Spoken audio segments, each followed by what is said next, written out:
अभिषेक शुक्ला जी। हम्म। महाराज जी, कभी कभी ऐसा लगता है शरीर से प्राण निकल जाए कि इन सारे दुखों और पाप कर्मों से मुक्ति मिल जाए जो हमने आज तक की है। प्राण निकलने से मुक्ति नहीं मिलती, प्राण रहते मुक्ति प्राप्त की जाती है। प्राण निकल जाला तो फिर नए शरीर में चले जाएंगे। प्राण रहते हुए ऐसा धर्म कार्य करो, ऐसा भजन करो। एक नियम ले लो कि चाहे प्राण छूट जाए पाप नहीं करेंगे। पाप कर्म सब कोई जानता है किसे कहते हैं। गंदी बातें, गंदा भोजन, गंदा दर्शन, गंदी क्रियाएं अगर छोड़ दो तो ये बहुत बड़ी बहादुरी की बात है कि प्राण चाहे निकल जाए, मैं गंदी बात नहीं, गंदी क्रिया नहीं करूंगा जो शास्त्र विरुद्ध आचरण है। नाम जपते हुए परिवार की सेवा करूंगा, तो जीते जी तुम्हें अनुभव होने लगेगा मैं मुक्त हो रहा हूं। प्राण त्यागने की जरूरत थोड़ी पड़ेगी अपने आप। ये भक्ति का मार्ग, भगवान का मार्ग ऐसा नहीं कि अब पता नहीं कल्याण हो कि ना हो मरने के बाद हमें। जीते जी बिल्कुल तैयार फिट, जैसे वो नहीं अमेरिका जाना है, बोले आपके पास पास है, पैसा है, ये नंबर है, वहां बात करो, वहां जाना है, आपका फिट हो गया। अब आपको कोई संशय नहीं, जिस समय बुलाया आप चल दिए।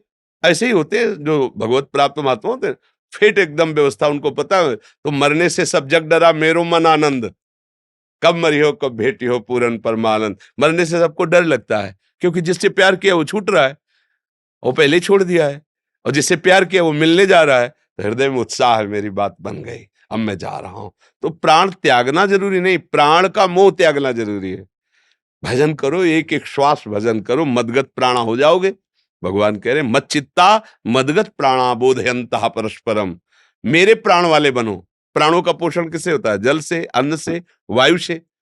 अन्न भोग लगा के पाओ, जल नाम लेके पियो, और हर श्वास में नाम जप करो। आप मदगत प्राणा हो गए, त्यागने की जरूरत नहीं, आप भगवत प्राप्त हो जाओगे। बस बिल्कुल सहज समझना है। ये बहुत अच्छी बात है कि आप पापों से मुक्त होना चाहते हो, आप जन्म मरण से मुक्त हो, तो कहीं कोई पूर्व जन्म का पुण्य है जो आपके अंदर ऐसी प्रेरणा कर रहा है। पर उसको निगेटिव में मत ले जाओ, उसे पॉजिटिव में लाओ ना। अब इसे हम सत्कर्म करेंगे, लोगों को सुख देंगे, अपने सुख की चाह त्याग देंगे, दूसरों के लिए हम प्राण दे देंगे। जब देना ही है ना, तो दूसरों के लिए हम प्राण दे, महात्मा बन गए, जीत गए संसार को। समझ रहे ना आप? महाराज जी, जीवन जीने में पाप तो होंगे, ये ऐसा ख्याल आता है नहीं, लगता है कि नहीं, ऐसा बिल्कुल, ये गलत आपकी धारणा, बिल्कुल ऐसा नहीं होगा। ऐसा नहीं हो सकता कि जीवन जीने में पाप है, ऐसा नहीं है, नहीं है।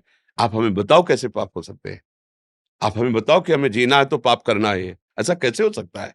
आप बताइए कैसे हो सकते हैं? महाराज जी, जैसे जीवन में गृहस्थ में कोई भी किसी न किसी क्षण मन से, वाणी से या नहीं, कर्म से मन कुछ का पाप तो कलयुग में नहीं लगता, क्योंकि मन बड़ा चंचल है और ऐसे संयमी नहीं, तो मानस पाप नहीं होते कलयुग में।